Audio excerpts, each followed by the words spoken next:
వాక్యాన్ని చదవాలి. సెల్ ఫోన్లో వాక్యం చదవడం కాదు, బట్టి బైబిల్లో వాక్యం చదవాలి. ఒకవేళ నీకు వీలు లేకపోతే, అవసరమైతే బైబిల్ లేకపోతే, అత్యవసరంగా బైబిల్ లేకపోతే సెల్ ఫోన్లో చూసుకో. సెల్ ఫోన్ ఫాలో అవుతాం, వాక్యాన్ని కూడా. నేను వాక్యం చెప్తున్న సెల్ ఫోన్ చూసుకోవాలి. దరిద్రుడా, ఇప్పుడు దరిద్రం పట్టుకున్నాను.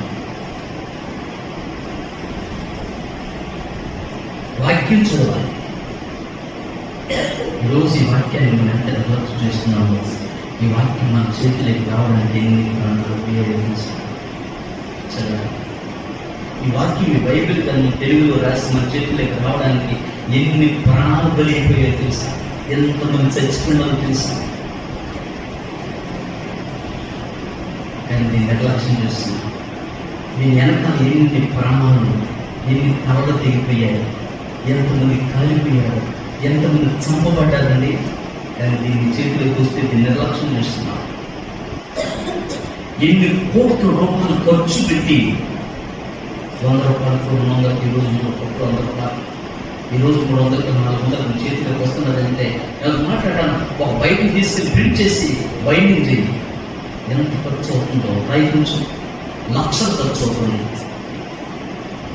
ఒక బైబిల్, నీకు ఒక బైబిల్ కావాలి, ప్రింట్ చేయాలి, తీసుకెళ్ళి ప్రింట్ చేయవచ్చు. లక్షలు ఖర్చు అవుతుంది.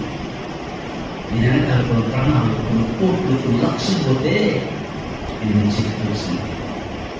నేను దీని పక్కన పెట్టి యూట్యూబ్ చూసుకుంటున్నావు. చెప్పండి రా అందరికీ, చెప్పండి. చేతిలో నీ బైబిల్ వెనక ఎన్నో ప్రాణాలు పోయాయి నా ఈ బైబిల్ లక్ష్యం ఇస్తుంది. నీ చేతిలో నీ బైబిల్ వెనక కోట్ల రూపాయలు ఎంతో కష్టార్జితం వచ్చింది.